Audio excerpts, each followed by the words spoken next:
શું તમારું મોમોઝનું લેયર કાચું રહી જાય છે કે પછી થોડી વાર બાદ તમારા મોમોઝ એકદમ પોચા પડી જાય છે? તો એ બધાનું સોલ્યુશન તમને આ વિડીયોમાં જોવા મળી જવાનું છે. Hello friends, welcome to taste by Triveni. તો આજે આપણે જોવાના છીએ કે આપણે ઘરે જ એકદમ મસ્ત અને પરફેક્ટ અને એકદમ ટેસ્ટી લારી પર મળે ને તેવા જ મોમોઝ કેવી રીતે બનાવી શકીએ. તો એના માટે પહેલા મેં અહીં એક કાથરોટમાં મેંદાનો લોટ લીધો છે. જો તમે બાળકો માટે બનાવતા હોય અને તમારે અલગથી એક હેલ્ધી રેસીપી જોતી હોય ને મોમોઝની, તો તમે મને કમેન્ટમાં જણાવજો, હું તમારી જોડે ચોક્કસથી શેર કરીશ. અને તમે અહીં આ ઘઉંનો લોટ છે ને એનો યુઝ પણ કરી શકો છો લોટ બાંધવામાં. અને એવું હોય કે તમારું બાળકને કહેવાય ને કે તમારે થોડુંક હેલ્ધી પણ ખવડાવવું હોય અને ટેસ્ટી પણ રાખવું હોય, તો તમે અહીં અડધો મેંદો અને અડધો ઘઉંનો લોટ એમ પણ યુઝ કરી શકો છો. તો ત્યારબાદ આપણે અહીં નોર્મલ મીઠું અને પાણીથી આ લોટ બાંધી લેવાનો છે. આપણે પાણી અહીં નોર્મલ ટેમ્પરેચરનું જ લેવાનું અને દેન આપણે લાસ્ટમાં ઓઇલવાળા હાથ કરી અને મસ્તીનો લોટ બાંધી લેવાનો. ત્યારબાદ અહીં ફિલિંગ્સ માટે મેં કેપ્સિકમ, ડુંગળી, કોબીજ અને ગાજર લીધું છે. તમારે અહીં જો ફિલિંગ્સમાં જે કંઈ વધઘટ કરવી હોય કે ન લેવું હોય કે વધારે લેવું હોય એ તમે કરી શકો છો. ત્યારબાદ આપણે અહીં ફ્રેશ છે ને એ કાળા મરીનો ભૂકો કરવાનો છે. રેડીમેડ કે પછી આમ કહેવાય ને કે બનાવેલો નથી લેવાનો, ફ્રેશ જ રાખવાનો છે, જેથી એની ફ્લેવર છે ને એ બહુ સરસ આવે છે. અહીં તમે લસણ અને લસણ અને મરચાંની પેસ્ટ પણ ફિલિંગ્સમાં એડ કરી શકો છો. હવે ત્યારબાદ આપણે ગેસ ઓન કરી અને પેનમાં ઓઇલ રાખવાનું છે.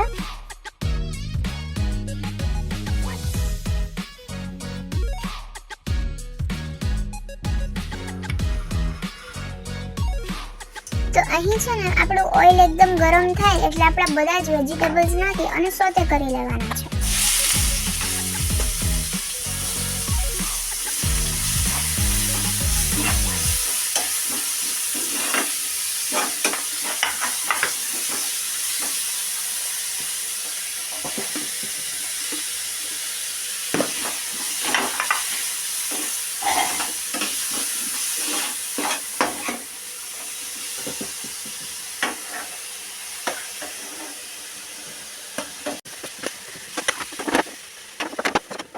ત્યારબાદ બધું સ્ટફિંગ સરખી રીતે મિક્સ કરી અને એને આપણે થોડી વાર માટે ચડવા માટે મૂકી દેવાના છે.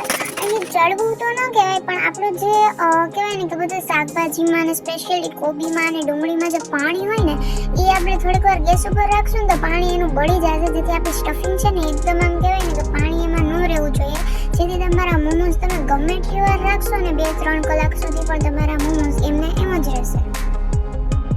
મેં અહીં સ્ટફિંગને ટેસ્ટી બનાવવા માટે અમુક સોસ લીધા છે, જેમ કે red chilli, soya sauce, Schezwan sauce અને ટોમેટો કેચઅપ.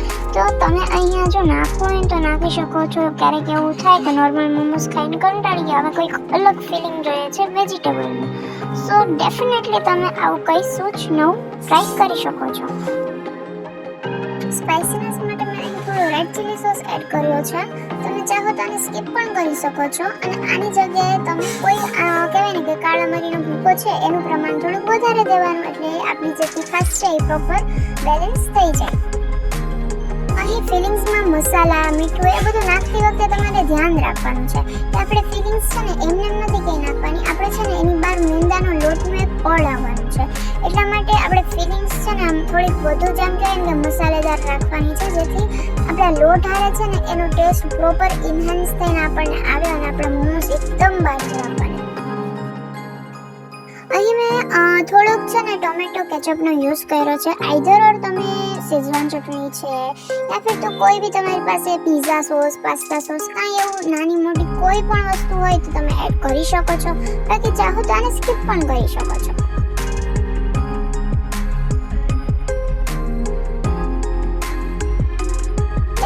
અહીં મેગી મસાલો એડ કર્યો છે. તમને ખબર જ હશે કે મેગી મસાલો એડ કરવાથી કેટલી મતલબ ફ્લેવર છે ને એ ઇન્હેન્સ થઈ જાય છે. એટલા માટે અહીં મેં મેગી મસાલો ચૂઝ કર્યું. તમારી પાસે પાસ્તા મસાલો હોય યા ફિર મોમોઝનો પણ જે બહાર રેડીમેડ 10 રૂપિયાનું પેકેટ આવે છે મસાલાનું રેડીમેડ, એનો બી યુઝ કરી શકો છો, બટ એની કોઈ શું જરૂર નથી. ત્યારબાદ આપણો જે લોટ છે ને એને આપણે કહેવાય કે 10 મિનિટ જેવો તમારે રાખવાનો, એટલે તમારી પૂરી છે ને એ બહુ મસ્તીની આપણે વણાય. તો ત્યારબાદ આપણે અહીં લોટમાં મેંદાનો યા ફિર ઘઉંના લોટ ગમેનું મટામણ લઈ અને કહેવાય ને કે આવી નાની સ્મોલ પૂરી વાળી અને આ તમને જે શેપમાં મોમોઝ પાવે ને એ શેપ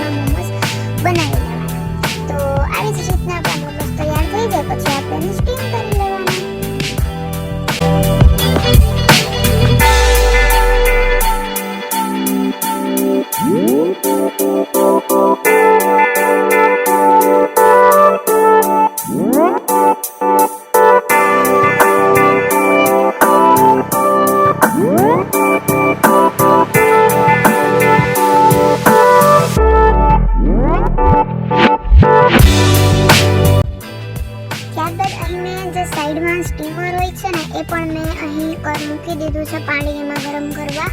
અને તેની જોડે જોડે અહીં આપણે જે આપણી બ્રેડ છે ને એમાં તેલ લગાડી લેવાનું છે, જેથી આપણા મોમોસ છે ને ચીપકે નહીં. આ વાતનું અહીંયા તમારે ખાસ ધ્યાન રાખવાનું છે.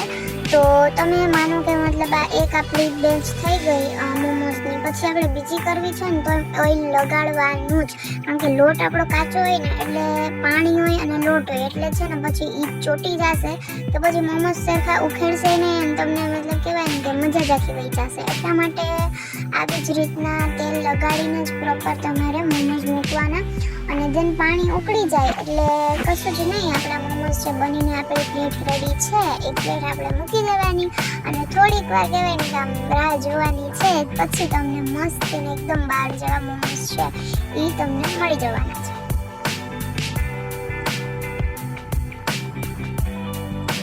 લગભગ કહું ને તો 8 કે 9 મિનિટ પછીની આ ક્લિપ છે, જેમાં તમે જોઈ શકો છો કે મોમોસ મસ્તીના થઈ ગયા છે. અહીંયા આવી રીતના આપણે થોડું એવું આમ ચાકુ નાખીએ ને આપણને આઈડિયા આવી જ જાય કે કાચા છે કે થઈ ગયા છે. એન્ડ દેન મતલબ કહીએ ને તો ઓલમોસ્ટ કહેવાય કે 10 મિનિટથી વધુ ન થાય મોમોઝ માટે ક્યારેક, તો 10 મિનિટમાં મોમોઝ રેડી થઈ જાય છે. અને દેન આપણો દેશી જુગાડ કર્યો છે મેં અહીં આપણી પાસે, તો સ્પેશિયલ જેલું આઈસ ક્યુબનું આવે છે ને એ તો ના હોય, એટલે અહીં આપણે આપણો દેશી મમ્મીનો જે ચીપિયો હોય છે ને એનાથી આપણે અહીં મોમોઝ છે એ કાઢી લેવાના છે. અને ત્યારબાદ મેં અહીં એને મોમોઝની ચટણી જોડે સર્વ નથી કર્યા, મેં અહીં એક ટમેટાની ચટણી બનાવેલી છે, જેની રેસીપી તમને આપણી ચેનલ ઉપર મળી જશે, યા ફિર તમને એની લિંક છે એ હું તમને કેપ્શનમાં એડ કરી દઈશ, તો તમે ત્યાંથી ચેક કરી શકો છો. અને તમે જોઈ શકો છો